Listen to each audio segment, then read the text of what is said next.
మీ మోకాల నొప్పులకు ఎటువంటి సర్జరీ లేకుండా ఎపియాన్ పెయిన్ క్లినిక్ అందిస్తున్న అత్యాధునిక చికిత్స. Sir most trending topic sir ఇవాళ నేను అడగాలనుకున్నది వెయిట్ లాస్. ఎక్కడ చూసినా ఇది చేయండి వెయిట్ లాస్ ఇలా అయిపోతారు అని అంటే వ్యూస్ బీభత్సంగా వస్తాయి. అంటే దాని అర్థం వెయిట్ లాస్ కోసం చాలా మంది చూస్తున్నారు. మనకు తెలిసిన పద్ధతే ఉంటుందేమో, అయినప్పటికీ చూస్తారు. ఇంకేమైనా కొత్త విషయం చెప్తారా, మనం ఏమైనా మరి అనుసరిస్తారా అంటే ప్రశ్నార్థకమే. అయితే ఇవాళ నా ప్రశ్న ఏమిటంటే, తినటం ఆపడం అనేది కరెక్ట్ పద్ధతేనా వెయిట్ లాస్ అవ్వటానికి? ఒకవేళ అది కాని పక్షంలో తినటం ఆపకుండా కూడా, అంటే ఎంత తినాలో అంత తింటూ వెయిట్ లాస్ అయ్యే పద్ధతి అంటూ ఏదైనా ఉందా చెప్తారా? అదేనమ్మా, అంటే ఇక్కడ కేవలం వెయిట్ అనగానే మనం ఫిజికల్ బాడీనే చూస్తాం, కానీ ఇదంతా కూడా mental weight. What you mean by mental weight? మానసికంగా బరువు పెరిగిపోవడం, స్ట్రెస్ తోట, స్ట్రెస్, ఒత్తిడి, ప్రెషర్ కుక్కర్లో పెట్టి కుక్ చేసినట్టే ఉంటుంది, ఉక్కిరి బిక్కిరి అయిపోవడం. ఇప్పుడు చాలామంది పాపం తిండి మానేస్తున్నారు. నాకు ఇప్పుడే నువ్వు వచ్చే ముందు నేను 2:30కి వస్తానని కూడా ఒక పావు గంట అమ్మ అన్నాను. ఇన్విటేషన్ ఇవ్వడానికి మా మరదలో ఆవిడ వచ్చారు. ఆవిడ పెళ్ళి ఉంది, కొంచెం ఉపగాయంతో బాధపడుతున్నారు. దాన్ని తగ్గించుకోవడానికి బ్రేక్ఫాస్ట్ మానేసాను బావ, డిన్నర్ మానేసాను బావ. నేను తినేది కొంచెమే. అయినా ఇంచు లాస్ కూడా అవ్వదు, ఒక్క ఇంచు కూడా తగ్గరు వాళ్ళు. ఎందువల్ల అసలు మీరు అనేది మెంటల్ వెయిట్ అనేది ఉంది అంతేనా? అదే అంటే ఇప్పుడు మీరు మార్కెట్లో చూసేవన్నీ కూడా డైట్స్, చాలా రకాల డైట్స్ ఉన్నాయి.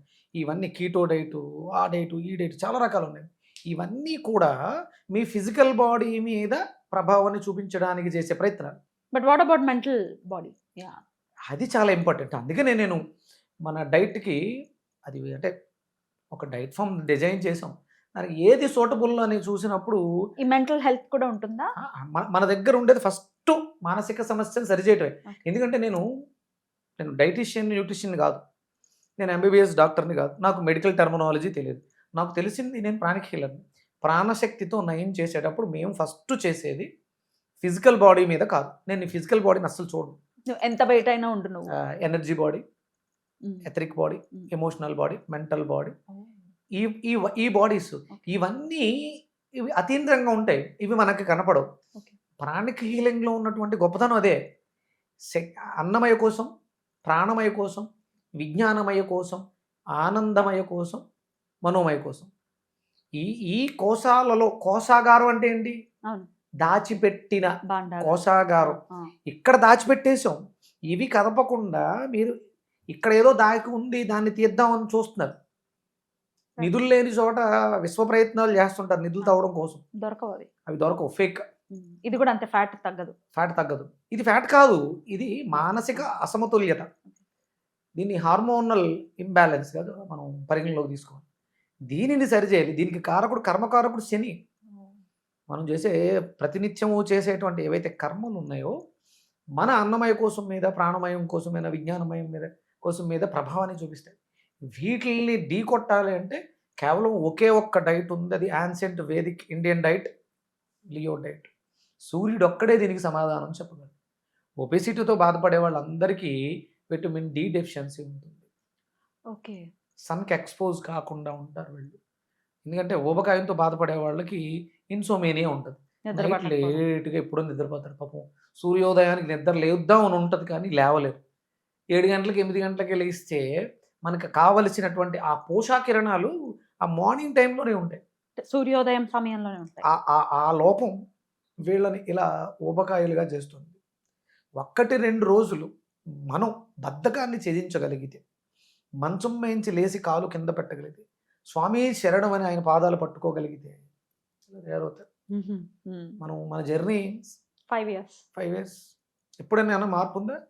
జ్వరం కూడా రావాలంటారు కదా, ఓసారి ఎప్పుడు వచ్చినట్టు నాకు తెలుస్తుంది. నా బాడీలో టెంపరేచర్ పెరుగుతుంటే ఎక్కడో తిన్న దాంట్లో ఏదో ఇప్పుడు మనం ఉంది వెళ్ళాం, నాకు తెలుస్తుంది. అక్కడ సౌత్ ఇండియా ఫుడ్ కాదు, అక్కడ ఉండేదంతా నార్త్ ఇండియన్ ఫుడ్ తినేసా, నాకు తెలుసు. అందుకని ఒక 1 కేజీ బెండకాయలు కొనుక్కుని పెట్టుకున్నాను కారులో. వస్తూ నవ్వులతో వచ్చా. మునగ్గింజలు ఎప్పుడు కూడా జేబులో ఉంటాయి, వేసుకొస్తా. చిన్నపిల్లడు చాక్లెట్ ఉన్నట్టు ఈ ములగ్గింజని ఇలా బ్రేక్ చేసి, నాకు అప్పుడు ఇచ్చారు కదా గొంతు పోయినప్పుడు, ఇదేనా చిన్నపిల్లడు చాక్లెట్ తిన్నట్టు.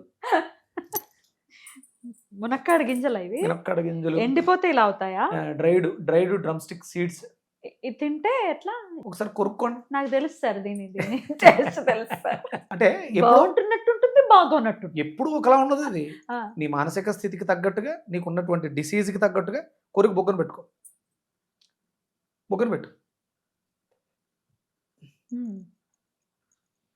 ఈ టేస్ట్ అయితే తెలుసు, కానీ అప్పుడున్నంత ఘోరంగా అయితే ఇప్పుడు లేదు. అంటే అప్పుడు ఉన్నటువంటి నీ మానసిక స్థితి వేరు. ఉమ్. ఇప్పుడు ఏ టేస్ట్ వస్తుంది? కొంచెం చేదు వస్తుంది సార్. ఆ, అంటే ఏంటి అర్థం? ఇంకా అంటే ఆ చేదు హెవీగా ఉందా, పర్లేదా, బేరబుల్? Very Okay. మైల్డ్. అంటే బాడీ బాగుంది, బ్యాలెన్స్డ్గా ఉంది. అంటే మజిల్ వీక్నెస్ అయితే ఒకలా చెప్పుద్ది, పారాసైట్స్ ఉంటే ఒక టేస్ట్ చెప్పుద్ది. బాబోయ్. డెఫిషియన్సీస్ అంటే డయాగ్నోస్ చేయడానికి నేను అప్పుడప్పుడు ఈ మునగ ఇస్తూ ఉంటా. మీరు చెప్పే రుచిని బట్టి అది కమ్మగా ఉందా, వగరుగా ఉందా, పుల్లగా ఉందా, చేదుగా ఉందా, అది మారుస్తూ. ఇన్ని టేస్ట్లు వస్తాయి. అదే ఒక్క గింజ ఇప్పుడు మీకు కాసేపట్లో మీకు అన్నీ మొత్తం చూపించేస్తుంది. ఓకే. ఓకే. ఇలాంటివి కూడబెట్టుకు తిరుగుతాను. దీనివల్ల ఏంటంటే ఎమోషనల్ చేంజెస్. మనం ఇప్పుడు ఉన్నటువంటిది మానసికమైనటువంటి రోగంతో ఉన్నాం అందరూ. ఎవ్వరూ హ్యాపీగా లేము, ఏదో తినాలని తింటున్నాం తప్ప. Right. ఇవి ఇప్పుడు మీరు అనుకునే ఒబిసిటీస్ ఇవన్నీ కూడా కంట్రోల్ కావాలి, క్యూర్ అవ్వాలి, మీరు హెల్దీగా. అందుకనే మన పూర్వం ఎవరినన్నా హెల్త్ ఎలా ఉంది అంటే ఒంట్లో సులువుగా ఉందా, ఈజ్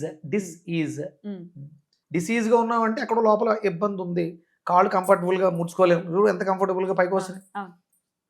ఇది మన డైలీ జీవితంలో. నేనేమి తిండేం మానట్లా.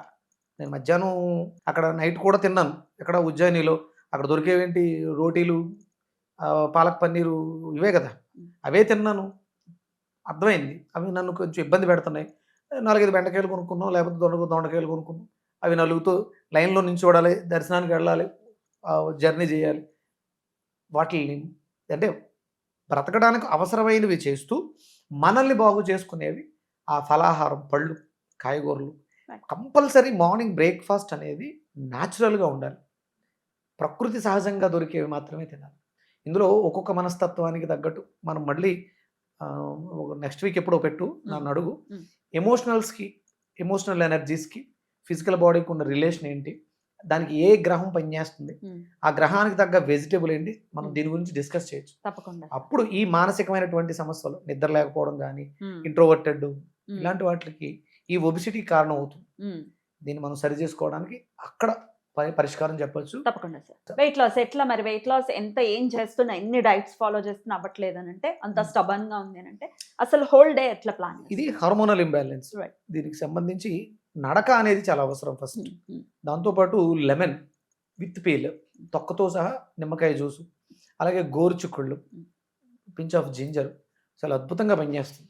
ఇప్పుడు నిమ్మకాయ, మొత్తం నిమ్మకాయ, ఒక హోల్ లెమన్ అంటే మొత్తం నిమ్మకాయ, 10 గోరుచిక్కుళ్ళు, 10 గ్రాముల అల్లం, ఇది ఒక జ్యూసు మిక్సీలో వేసి మార్నింగ్ అండ్ ఈవినింగ్. అదే వాటర్ వస్తుందా సార్? కొంచెం వాటర్ పోసుకోవాలి, వాటర్ పోయాలి. వాటర్ పోసుకుని బాగా మెత్త గ్రైండ్ చేసి వడకట్టుకుని దాన్ని మార్నింగ్ ఒక గ్లాసు, ఈవినింగ్ ఒక గ్లాసు.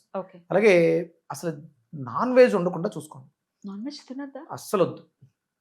ఎందుకంటే ఇప్పుడు నేను ఏదో సండే నాన్ వెజ్ మానేయండి, మిగతా రోజుల్లో మీ ఇష్టం, అది ఒక రకమైనటువంటి జీవితానికి. మీరు పూర్తిగా ఆరోగ్యకరమైనటువంటి జీవితాన్ని చూడాలనుకుంటే దయచేసి మాంసాహారం, అంటే ప్రోటీన్ హైగా ఉండే ఫుడ్ ఏది, కందిపప్పు కూడా ప్రమాదమేనమ్మా. ఎక్సెస్ ప్రోటీన్ మీకు 30 గ్రామ్స్, 40 గ్రామ్స్, 50 గ్రామ్స్ అవసరం పర్ డే. ఇప్పుడు ఉన్నటువంటి పరిస్థితులలో కందిపప్పు కూడా హార్మ్ఫుల్. చికెన్ లో ఎంత వచ్చేస్తుంది అలా అనుకుంటే? చికెన్ లో కూడా అంటే మీకు ఒక 1/2 కిలో చికెన్ లో డెఫినెట్ గా 100 గ్రామ్స్ మీకు ప్రోటీన్ వచ్చేస్తుంది. అది ఎక్సెస్ అయిపోతుంది. ఎక్సెస్ మనకు అంత అవసరం లేదు. అది ఫ్యాట్ కింద కన్వర్ట్ అవుతుందా? ఫ్యాట్ కింద కన్వర్ట్ అవుతుంది. డిసీజెస్ కారణం అదే అవుతుంది. కందిపప్పు కూడా వెజిటేరియన్స్ కూడా ప్రాబ్లమ్స్ వస్తున్నాయి. వెజిటేరియన్స్ ఏం తీసుకోలే, డైజెషన్ వాళ్ళకి కూడా వస్తుంది. అంటే లివర్ మీద లోడ్ ఎక్కువ పడుతుంది. సో అప్పుడు కొంచెం కందిపప్పు, ఇవి పప్పులు కొంచెం తగ్గించాలి, కొంచెం పూర్తిగా తగ్గించాలి. ఇప్పుడు ఇడ్లీ సేఫ్, ఎందుకంటే 1 గ్లాసు మినపప్పు వేస్తే 3 గ్లాసులు నోకేస్తాం. మనం హోటల్లో తిట్టుకుంటాం, వీడు ఏదో నోక ఎక్కువ కలిపేస్తున్నాడు, వాడు కల్తీ చేసి మన ఆరోగ్యం బాగు చేస్తున్నాడు. అంటే వాడు బిజినెస్ పరంగా చూసుకుంటే నోక ఎక్కువ వేస్తున్నాడు, అంటే కార్బోహైడ్రేట్స్ ఎక్కువ, ప్రోటీన్ తక్కువ ఉంటుంది. మనకు ఫ్యాట్స్ కూడా వస్తాయి. అందులో కొబ్బరి చట్నీతో ఇస్తున్నాడు, ఫ్యాటు, ప్రోటీన్, కార్బోహైడ్రేట్స్ 3 ఉన్నటువంటిది ఇడ్లీ, అది మంచిదే. మళ్ళీ మనం వడల జోలికి వెళ్ళకూడదు, ఎందుకంటే ఆయిల్ ఫ్యాట్ ఎక్కువ ఉంటుంది, ప్లస్ ప్రోటీన్ ఎక్కువ ఉంటుంది, అది ప్లస్ ఆయిల్. ఆయిల్ ఉంటుంది. దానివల్ల అంటే అది మంచి ఆయిల్ కాదు, మంచి నూనె అయితే ఓకే, దానివల్ల ప్రమాదం ఉండదు. కానీ ఇప్పుడు అవి రిఫైనరీ ఆయిల్స్ కాబట్టి దానివల్ల మనకి ప్రమాదం ఉండే అవకాశం ఉంది. Right. అందుకని ఈ వడలు, ఈ దోశలు ఇవి అవాయిడ్ చేయండి. Okay. ఇడ్లీ ఒక వంతు వరకు పర్లా. దాంట్లో చట్నీల విషయంలోకి వస్తున్న మళ్ళీ పల్లీల చట్నీ ప్రమాదం, ఎందుకంటే అందులో ప్రోటీన్ ఎక్కువ ఉంటుంది. కొబ్బరి తినాలి. కొబ్బరి చట్నీ, కొత్తిమీర చట్నీ, అల్లం అల్లం చట్నీ? చట్నీ ఇవి మంచివి. అందులో మనకి డైజెషన్ ఇంప్రూవ్ చేసే ఉంటాయి కాబట్టి. పొళ్ళు తినద్దు మళ్ళీ. అంటే పల్లి పొడి ఇలాంటివి. పల్లి పొళ్ళు, లేకపోతే ఈ పొట్ట? ఫ్లాక్స్ సీడ్స్ చాలా రకాలు ఉంటాయి. ఇవన్నీ వేస్ట్. ఇంకా మీరు పొడి తీసుకొని కరివేపాకు పొడి, కరివేపాకు కారపొడి, మునగాకు కారపొడి ఇవి మంచివి. అందులో నెయ్యి వేసుకోండి, చాలా బాగుంటుంది, అది ఆరోగ్యానికి మంచిది. అలాగే ఫ్రూట్స్ విషయంలోకి వస్తే మాక్సిమం బ్రేక్ఫాస్ట్ అంటే ఫలాహారమే. ఫలాలు అంటే ఫ్రూట్స్. ఫ్రూట్స్ అవే ఫ్రూట్స్ తినొచ్చు అన్ని పొద్దున్న. ఫ్రూట్స్ మనకు న్యాచురల్ గా, సీజనల్ గా, Indian fruits. Imported dragon dragons fruits. ఈ వేస్ట్. అవి కేవలం ఏదో తిన్నామన్న తృప్తి తప్ప వాటి వల్ల మనకి, ఎందుకంటే మన డిఎన్ఏలో అది దాని రికార్డ్స్ లేవు ఇప్పుడు. తర్వాత ఎప్పుడు రావచ్చు, అది ఎంత టైం పడద్దో మనకి తెలియదు. Right. వాటి వల్ల పెద్ద ఉపయోగం ఉండదు. అంతేనా? ఇలా ప్లాన్ చేసుకోవాలి. ఈ జ్యూస్ అనేది డెఫినెట్ గా చాలా impact. Compulsory morning and evening నిమ్మకాయ, గోరుచిక్కుళ్ళు, అల్లం ఎన్నాళ్ళు తీసుకోవాలి? మినిమం 3 to 6 months అవసరం. Right. అంటే మన బాడీ ఎసిడిక్ నేచర్ నుంచి ఆల్కలైన్ లోకి మారితేనే మీకు రిజల్ట్స్ కనిపిస్తాయి. మీరు ఎంత ఆల్కలైన్ చేస్తున్నారు అనేది మీ చేతిలోనే ఉంది. Right. ఒక చేతిలో ఒక వాటర్ బాటిల్ పెట్టుకుని, ఒక లీటర్ వాటర్ జగ్గో గ్లాసో పెట్టుకుని సిప్ చేస్తూ తాగండి. ఎలాంటి డైట్ అక్కర్లే, ఓన్లీ వాటర్ థెరపీతో మీరు వెయిట్ లాస్ అవుతారు. ఇట్స్ ఛాలెంజా? ఛాలెంజ్. స్పూన్ వాటర్ చప్పలిస్తుందేనండి, 1 లీటర్ వాటర్ కూర్చొని అలా కూర్చొని వాటర్ పెట్టుకుని మీరు వర్క్ చేసుకుంటూ సిప్ చేస్తూ తాగండి, మీరు వెయిట్ లాస్ అవుతారు. సార్, బాడీ పార్ట్ లో ఒక పార్ట్ లో గనక కొవ్వు పేరుకుంది అంటే చాలా అసహ్యకరంగా మొత్తం మా శరీరం అంతా కనిపిస్తుంది. అదే పొట్ట. డెఫినెట్లీ అది అసహ్యకరం కాదు, అది ఇంకా చాలా ఇబ్బంది పెట్టేటటువంటి పరిస్థితి కూడా ఉంటుంది. శరీరాన్ని పడగొడుతుంది కూడా కొన్ని సందర్భాల్లో. పొట్ట చాలా అంటే అదేదో నవ్వుకోవడానికి బాగుంటుందేమో కానీ అది ప్రాణాంతకం కూడా అయ్యే పరిస్థితి ఉంటుంది అని చెప్తూ ఉంటారు కదా. మరి పొట్టను తగ్గించుకోవటం ఎట్లా? పొట్ట సకల రోగాల పుట్ట, సమస్తం పుట్టలోనే ఉన్నాయి. ఆ పుట్టను సరిగ్గా కాపాడుకోకపోతే అందులో ఎలుకలు కాపురం చేస్తాయి, ఏలిక పాములు కాపురం చేస్తాయి, మన జీవితాన్ని నాశనం చేస్తాయి. ఊరికే ఏది పెట్టమ్మా, పెద్దలు మాట మాట్లాడారంటే దానికి తగ్గట్టుగా పెడతారు. అందుకని నువ్వు ఏవి తింటున్నావో గమనించి తిను. మీకు అదేదో సినిమాలో బ్రహ్మానందం గారికి పొట్ట వేసుకుని వాడి మొహాన్ని ప్రేమ ఒకటి అదేనా? కాదమ్మా, అదుర్సులో అనుకుంటా వాడికి భోజనం పెట్టి పొట్ట కడుపు నిండా తిండి పెట్టేస్తారు. అక్కడ కడుపు నిండా పెట్టేస్తే బిర్యానీ తినిపించేస్తారు, పొట్ట ఉబ్బిపోతుంది. చాలా భయంకరంగా ఉంటుంది, చాలా భారంగా ఉంటుంది అమ్మా, దుర్భరంగా ఉంటుంది. చాలా మనం కామెడీగా అనుకుంటున్నాం కానీ టేస్ట్ చేసేవాళ్ళు నిజంగా. నాకు అంటే ఎక్కడికైనా వెళ్ళి మనం ఒక 2-3 రోజులు జర్నీ చేసి వస్తే కొంచెం అన్కంఫర్ట్, నా నడకలు, నా దైనందిన జీవితంలో నేను చేసే సూర్య నమస్కారాలు కానీ, నా వాకింగ్ కానీ ఇబ్బంది అనిపిస్తుంది. కప్పుకుని ఏదైనా రోడ్డు దాటేటప్పుడు మనం చాలా షార్ప్గా ఉండాలి కూడా. ఎప్పుడైతే పొట్ట అనేది అనేవేన్గా ఉందో బ్రెయిన్ షార్ప్నెస్ తగ్గిపోతుంది. మన ఫస్ట్ మెథడ్ ఇదే, ఒరిజినల్గా ఇది అనుకుంటాం కానీ మన ఫస్ట్ బ్రెయిన్ ఇది. దీన్ని చాలా బాగా కాపాడుకోవడం అనేది చాలా అవసరం ఇప్పుడున్నటువంటి రోజుల్లో. చూడండి, పిల్లలు చాలా సఫర్ అయిపోతున్నారు. చిన్న పిల్లల్లో కూడా ఉంది ఇది చాలా సఫర్ అయిపోతున్నారు. అంటే మనం చూపించేటువంటి ప్రేమ, గారాబం ఇవన్నీ వాళ్ళ జీవితాలని నాశనం చేసేస్తాయి. పూర్వం ఒక స్టేజ్ వచ్చేంత వరకు కేవలం తల్లిపాలు, ఆ తర్వాత ఏదో పోతపాలు, చాలా తేలికపాటి జీర్ణం అయ్యేటువంటి ఆహారం.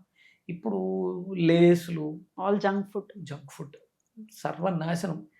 చిన్న వయసుల్లోనే పెద్ద రోగాలు, అంతుబట్టని రోగాలు. దీనికి కారణం ఏంటంటే మన ఆహార వ్యవస్థ, విపరీతంగా కాలుష్యం, ఇవన్నీ ప్రతిదీ ఒకటొకటి ఇంటర్లింక్. అందుకని ఇప్పుడు అంటే ఇది వరకు ఒక 2026 ఒక 6-7 ఏళ్ల క్రితం విక్రమాదిత్య జర్నీస్కి ఇప్పుడున్నటువంటి విక్రమాదిత్య జర్నీస్కి చాలా వ్యత్యాసం. అంటే నేను ప్రతిదాన్ని ఫస్ట్ నేను ఆచరించి అది నాకు ఏ రకమైనటువంటి రిజల్ట్స్ ఇచ్చింది దాన్ని అనలైజ్ చేసుకుని దానితోనే మాట్లాడతాను. ఇదివరకు మనం ఎక్కడికైనా ప్రయాణానికి వెళ్తున్నప్పుడు ఏమన్నా డబ్బాల్లో పట్టుకెళ్తాం, కామన్ కదా చిరుతిళ్ళు చిరుతిళ్ళా? చిరుతిళ్ళు ఉమ్, ఉమ్. జర్నీలో. ఆ. నేను ఈ 4 days మొన్న ఉజ్జయిని వెళ్ళారు. ఉజ్జయినికి ముందు అంటే 30th బయలుదేరాం మధ్యాహ్నం 12 గంటలకి. 31st మార్నింగ్ 5 కల్లా 6కి ఉజ్జయినిలో ఉన్నాం. Continuation journey 17-18 hours. మధ్యలో ఇలా కూర్చోవడం అంతే. Hmm. మధ్యాహ్నం బయలుదేరాం, ఎక్కడో ఆగుతాం, డిన్నర్ అయిపోయింది. అంటే కంటిన్యూస్గా ఇలా కూర్చొని ఉన్నాం, కాళ్ళు ఎలాడేసుకుని జర్నీలో కూర్చొని ఉంటాం. ఏదో డ్రైవింగ్ సీట్లో మా ఫ్రెండ్స్ వాళ్ళు మారుతూ ఉన్నారు, ఇలాగే కూర్చొని ఉన్నాం. నచ్చింది తిన్నాం, ఉజ్జయినిలో దిగాం, అవన్నీ చూసుకున్నాం, మళ్ళీ బయలుదేరాం. ఎక్కడైనా ఏమాత్రమైన అలసట లేకపోతే లేదా కనపట్లేదు ఇప్పుడైతే నిన్ననే వచ్చారు. ఇవాళ తారీఖు ఎంత? ఇవాళ 4వ తారీఖు. నిన్న వచ్చారా? 1వ తారీఖు ఆదివారం అక్కడ హోమం చేశాను. 2వ తారీఖు ఉజ్జయిని నుంచి ఓంకారేశ్వర్ వచ్చాం. ఓంకారేశ్వర్లో మధ్యాహ్నం 2-3 గంటలకు బయలుదేరాం. నిన్న తెల్లవారుజామున 5 అవుతులో కల్లా హైదరాబాద్లో ఉన్నాం. ఇవాళ నార్మల్, ఏం అలసట అసలు? మామూలుగా ట్రైన్ జర్నీయే బోల్డంత అలసటగా ఉంటుంది. ఇది పడుకుని అన్ని కంఫర్ట్. అలసటే. ఇక్కడ డ్రైవర్ అంటే డ్రైవింగ్ సీట్లో వాళ్ళు చేస్తున్న మనకు ఒక రకమైనటువంటి అది ఘాటీ రోడ్లు అవి. ఎంతసేపు జర్నీలో ఎక్కడ బాడీలో ఎలాంటి అలసట్లేదు. ఎందువల్ల? ఎందుకు అంటే ఫోకస్ అంతా కూడా నేను వెళ్ళే దాంట్లో గోరుచిక్కుళ్ళు, నిమ్మకాయ ముక్కలు, బెండకాయలు, దొండకాయ ముక్కలు ఇవే పట్టుకెళ్ళింది స్నాక్స్ కింద. ఇవేనా చిరుతిళ్ళు? చిరుతిళ్ళు అవే. డ్రైవర్ చేయి చాపితే ఏమైనా తినడానికి 2 బెండకాయలు చేతిలో పెడితే ఇంతకే రా బెండకాయలు. గోరుచిక్కుళ్ళు నేను నిమ్మకాయని మిరియాల పొడి వేసి ఊరబెట్టా వెళ్ళడానికి 2 రోజుల ముందే. దాన్ని ఓపెన్ చేసి అది చేతిలో పెడితే అంటే నిద్రలేమితనం. డ్రైవింగ్ చేసేవాళ్ళు చాలా అలర్ట్గా ఉండాలి, బ్రెయిన్ షార్ప్గా ఉండాలి. ఇలా చాలా బాగుంటాయమ్మా. అంటే ఇప్పుడు మీరు నేను ఏదో గొప్పగా తింటున్నాను అని కాదు, కానీ చాలా బాగుంటాయి. ఫర్మెంటేషన్ చేసినటువంటి వంకాయ ముక్కలు, నిమ్మకాయ పిండేసి ఉప్పు మిరియాలు పెడితే బాగుంటాయి అవి. అవి తింటూ జర్నీ ఎక్కడ వాటర్ పొల్యూషన్ ఏమి హైజీనిక్గా లేవు. ఏ హోటల్లో పడితే ఆ హోటల్లో తిన్నాను, ఆ హోటల్లో వాళ్ళు ఇచ్చిన మంచినీళ్ళు, అక్కడ ఉన్నటువంటి ఫుడ్ అవి తిన్నాం. సాయంత్రం పడుకునేటప్పుడు గొంతు మారిపోవడాలు, ఇగో నేను మాట్లాడుతున్నారు కదా, అంటే జలుబు చేయటాలు. నార్త్ సైడ్ కి వెళ్ళిపోతే అక్కడున్న ఇది వేరు, అట్మాస్ఫియర్ విపరీతమైనటువంటి చలి, వెదర్ వేరు. -15 అంట. 15 మైనస్ కాదు, 15 degrees. 15 degrees. ఎంత చల్లగా ఉందంటే అసలు కాలు కింద పెట్టలేనంత చలి ఉంది. క్షిప్రా నదిలో ఉదయం స్నానం ఆ చలినీళ్ళలోనే, నర్మదా నదిలో ఉదయం చల్లనీటిలోనే స్నానం. ఎక్కడ జలుబా? ఇవన్నీ ఈ వెజిటబుల్ థెరపీనే మిమ్మల్ని ఎలా అంటే విజయ పదంలో నడిపిస్తుంది ఆరోగ్యపరంగా? 100%. అందుకనే దానికి నేను పేరు పెట్టింది Leo diet, living energetic organ diet. అంత జర్నీలో అంత మెలకుగా ఉండి గట్టిగా జర్నీలో పడుకుని ఉంటే 2-3 గంటలు నిద్రపోతాం. మిగతా జర్నీ అంతా వాళ్ళతో మాట్లాడుతూ ఉండబోతారు. కంటిన్యూస్ ఎక్కడ బ్రేక్ ఇచ్చి నిద్రపోవడం కాదు, షిఫ్ట్ అయ్యేవారు, మారుతూ ఉండేవారు. But this is just a part. ఇది మీ లైఫ్ లో మీరు చూస్తున్నటువంటి ఒక బ్యూటిఫుల్ ఇది. అయితే ఈ పొట్ట అనే దానికైతే మరి మీరు ఎట్లా సజెస్ట్ చేస్తారు? మీకు కాల్స్ వస్తూ ఉంటాయి ఊళ్ళంత మంది మీ ఫాలోవర్స్, పొట్టతో బాధపడని వాళ్ళు అంటే ఎవరు లేరు, మాక్సిమం ఉన్నారు. అది రకరకాలు డ్రింక్ హ్యాబిట్ తో పొట్ట రావటం ఒకటి, ఊబకాయంతో పొట్ట రావటం ఒకటి, ఆడవాళ్ళకి సిజేరియన్ తర్వాత ఒక పౌచ్ ఉండిపోవటం ఒకటి, ఇట్లాంటివి రకరకాలు ఉన్నాయి సార్. దీన్ని ఎట్లా అడ్రస్ చేయాలి? అదేనా మామయ్య, వీటిలన్నిటికీ రీజన్ ఒక్కటే. ఆల్కహాలిక్ ఉన్నవాడు ఏం చేస్తాడు, ఆల్కహాల్ హై అసిడిక్ నేచర్లోకి తీసుకెళ్ళిపోయి క్రేవింగ్స్ ఎక్కువ ఉండి అక్కడ పెట్టినటువంటి స్టఫ్ తినేటివే. ఇక్కడ డ్రింక్తో పాటు స్నాక్స్, ఇంటికి వెళ్ళిన తర్వాత ఆఫ్టర్ ఫుడ్, ఇవన్నీ కూడా హెవీ అయిపోయి ఇండైజెషన్. నువ్వు వేసిన దాన్ని డైజెస్ట్ చేసుకునే సిస్టమ్ పోయింది. నువ్వు ఎంత వేస్తే అంత నీకు ఊబకాయం కింద మిగిలిపోతుంది. అందుకని అసలు మనకి ఉదయం ఉన్నది బ్రేక్ఫాస్ట్ మనది కాదు, అసలు మనది ఫలాహారము. ఫలహారం అంటే మనం టిఫిన్లు అనుకుంటాం, కొంచెం ఫలహారం చేస్తారా అంటాం కదా ఎవరైనా అతిథి వస్తే. ఫలహారం అంటే పళ్ళు ఫలాలు, అది ఫలహారం. అది ఒక 2 ఇడ్లీ, ఒక దోశ, ఒక వడ కాదు, అది ఆహారమే. నాది అదే. పొద్దుటే లేచిన వెంటనే ఏదో కొంచెం వేడి నీళ్ళు, తేనె, నిమ్మకాయ తాగేసి వాకింగ్కి వెళ్ళిపోతాను. వచ్చిన వెంటనే పొట్లకాయో, వంకాయో, దొండకాయో, బీరకాయో ఏదో ఒక జ్యూస్, 2-3 గ్లాసులు. సంధ్యావందనం నడుస్తూ ఉంటుంది. సంధ్యావందనానికి మధ్యలో గ్యాప్లో హోమానికి నిత్యాగ్నిహోత్రానికి సంధ్యావందనానికి మధ్యలో ఒక 2 గ్లాసులు జ్యూస్ ఉంటుంది, వెజిటేబుల్ జ్యూస్. దాని తర్వాత ఏదైనా ఒక ఫ్రూట్, అయిపోయింది హ్యాపీగా. అద్భుతమైనటువంటి జీవితం.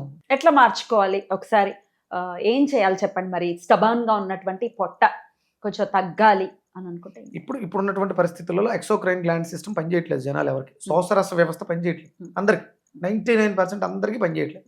దానివల్లే విపరీతమైనటువంటి దగ్గులు, జలుబులు, ఇండైజేషన్, గ్యాస్ట్రిక్, అల్సర్స్, ఓ చెప్పలేనని పేర్లు వస్తున్నాయి. వాటన్నిటికి కారణం దాన్ని సరి చేసుకోవాలంటే ముందు ఫస్ట్ డైజెషన్ సిస్టమ్ బాగుండాలి. యాష్ గార్డ్ ఎసిడిక్ నేచర్ని ఆల్కలైన్లో మార్చు. దాంతోపాటు నానబెట్టినటువంటి బెండకాయ నీళ్లు, మనకి నీళ్లు తాగే అవసరం చాలా ఉంది కానీ ఎక్కువ తాగలేకపోతున్నాం. ఎందుకంటే మనం చేసే పనికి ఎక్కువ వాష్రూమ్కి వెళ్ళాలంటే అవ్వదుగా. 10 గ్లాసులు వాటర్ తాగితే ఎంతో, 1 గ్లాసు బెండకాయ నీళ్ళు తాగితే అంత డెన్సిటీని పెంచుద్ది, చిక్కగా ఉంటుంది. తాగేటప్పుడు ఒక గమ్ము లోపల చాలా బాగుంటుంది. ప్లస్ అద్భుతం అనమాట. రీసెంట్గా నాకు పెల్విక్ జంక్షన్ ఓపెన్ అయిపోయి యూరిన్ దాంట్లోంచి, పాపం లేడీ ఆవిడ, మలద్వారంలోంచి రావాల్సిన వేస్ట్ మెటీరియల్ యూరిన్ ట్రాక్ లోంచి వస్తుంది. అమ్మ బాబోయ్, ఇటువంటి సమస్య ఉంటుందా? అసలు సార్ బెండకాయ గింజలు నేను పాస్కెళ్తే వచ్చేస్తున్నాయి సార్ అంటే, అందుకని ఎక్కువ నీళ్లు తాగితే ఎక్కువ పాస్కెళ్ళాలి. అందుకని బెండకాయ నీళ్లు తాగితే 10 గ్లాసులు తాగితే 1 గ్లాస్ ఇది సరిపోతుంది. కాబట్టి ఆ ప్రాబ్లంని సాల్వ్ చేసి ఆ ట్రాక్ మార్చుకోవాలి శరీరమే. ఇది డాక్టర్లు వాళ్ళు చేసే పని కాదు, శరీరమే తను మార్చుకుంటుంది. అంటే మలద్వారం దగ్గర ఇబ్బంది ఉందని ట్రాక్ మార్చుకుని ఫిషరీస్ వేరే ట్రాక్ వేసుకుంటే బయటకు రావడానికి వేస్ట్, బాడీ చేసింది అది. అక్కడ అవకాశం లేక ఇటు యూరిన్ ట్రాక్ లోంచి లిక్కించేసింది. వర్ణించగలమా ఆవిడ బాధ? సార్ వాష్రూమ్కి వెళ్ళి నేను వాష్ చేసుకోలేకపోతున్నాను, మంట విపరీతం, ఎన్నిసార్లు చేస్తారు, కారిపోతుంది, అన్కంట్రోల్, అక్కడ ఏమి గేట్ ఉండదు. ఇలాంటి పరిస్థితులు బెండకాయలు చాలా అద్భుతంగా పనిచేస్తే మన శరీరంలో మన వ్యవస్థలను మార్చుకోవడానికి. ఇది నేను ప్రాక్టికల్, నా క్లయింట్ బేస్ ఇప్పటికి నేను 50,000 కంప్లీట్ చేశాను. ఈ 5 ఏళ్లలో మనం వీడియోల ద్వారా మన వాళ్ళకి చేసినవి 50,000 కేసులు ఆన్ రికార్డ్. ఇది ఏదో ఊరికే మాట పూర్వకంగా చెప్పడం కాదు, వాళ్ళ నంబర్లతో సహా పేర్లు, ఫోటోలు, ఫోన్ నెంబర్స్ అన్నీ ఉన్నాయి. అయితే సార్, అయితే ఎట్లా డైలీ ఎలా తీసుకోవాలి? యాష్ గార్డ్ అన్నారంటే బూడిద గుమ్మడికాయని, అలాగే ఈ బెండకాయలని ఎట్లా తీసుకోవాలి పొట్ట తగ్గించుకోవాలి? పొద్దుటే గోరువెచ్చటి నీళ్లు తేనె నిమ్మకాయతో తాగి తర్వాత బ్రష్ అవి చేసేసుకుని 1 గ్లాసు బూడిద గుమ్మడికాయ జ్యూసు, చిన్న అల్లం ముక్క, కొంచెం మిరియాల పొడి, ఉప్పు వేసుకుని మినిమం 200 గ్రామ్స్ 1 గ్లాసు వాటర్ పోయండి. బూడిద గుమ్మడికాయ మరి తొక్క తీసే, తొక్కతో సహా, తొక్కతో పైన బూడిద ఉంటుంది కదా, లైట్ గా కడగండి అంతే. కడిగేసి తొక్క గింజలతో సహా మొత్తం హోల్ మెత్తగా గ్రైండ్ చేసుకుని, జింజర్ యాడ్ చేసుకుని బాగా గ్రైండ్ చేసి వడకట్టి దాంట్లో కొంచెం మిరియాల పొడి, ఉప్పు వేసుకుని చప్పరిస్తూ కూర్చుని నిదానంగా తాగండి. 1 గ్లాసు. తర్వాత బెండకాయ నీళ్ళు 1 గ్లాసు. 1 గ్లాసు బెండకాయలు రాత్రి నైట్ నానబెట్టేసుకుంటే 1 లీటర్ నానబెట్టుకుంటే మధ్యాహ్నం వరకు ఆ నీళ్ళు తాగుతూ ఉండొచ్చు. 1 లీటర్లో ఎన్ని బెండకాయలు వేసుకో? 10 బెండకాయలు వేసుకో. 10 బెండకాయలు చాలా అల్సర్స్ తగ్గుతాయి, గ్యాస్ట్రిక్ తగ్గుతుంది, చాలా రకాల ప్రాబ్లమ్స్ తగ్గుతాయి. చాలా బాగుంటారమ్మా. ఎన్నాళ్ళు ప్రాక్టీస్ చేయాలి? ఇది మనకు మేలు చేస్తుంది. బాగా హెవీగా ఉంది అంటే బూడిద గుమ్మడికాయ కంటిన్యూ చేయడానికి మనకి 2-3 నెలలు సరిపోతుంది. బెండకాయ నీళ్లు మనం రెగ్యులర్ గా కూడా డైలీ వాటర్ అవసరం. 15 లీటర్లు 20 లీటర్లు తాగాలి అంటే మన వల్ల అవ్వదు. అందుకని 1 లీటర్ బెండకాయ నీళ్ళు తాగితే 10 లీటర్లకు సమాధానం చెప్తాం. ఇప్పుడున్నటువంటి పరిస్థితులలో మనం ఇవన్నీ కూడా జీవితాంతం చేయడానికి అనుకూలమైనవి, మెడిసిన్స్ ఏం కాదు. ఒక కంటిన్యూ 3 months చేసాం, 1 month గ్యాప్ ఇచ్చాం. మనం రెగ్యులర్గా చెప్తూ ఉంటాం ఈ నెలలో ఇవి తాగండి అని, వచ్చే నెలలో ఇంకోటి ఏదో చెప్తాం. ఆ నెలకు సంబంధించిన వెజిటబుల్స్ మన చుట్టూ ఉండేవే, ఇవే తాగాలని లేదు. బీరకాయ తాగొచ్చు, బెండకాయ తాగొచ్చు, దొండకాయ తాగొచ్చు, వంకాయ తాగొచ్చు, సమస్యను బట్టి. పొట్టకైతే ఈ రెండింటిని మనం యూటిలైజ్ చేసుకోవాలి. రైట్ సార్, చాలా బ్యూటిఫుల్ గా ఎక్స్ప్లెయిన్ చేస్తారు. ఇంకా ఏమైనా దీని గురించి తెలుసుకోవాలి అని అనుకుంటే కనుక కామెంట్ సెక్షన్ లో రాయండి, నేను అడ్రస్ చేస్తాను. థ్యాంక్ యూ సార్, నమస్తే. సూర్యస్మిత.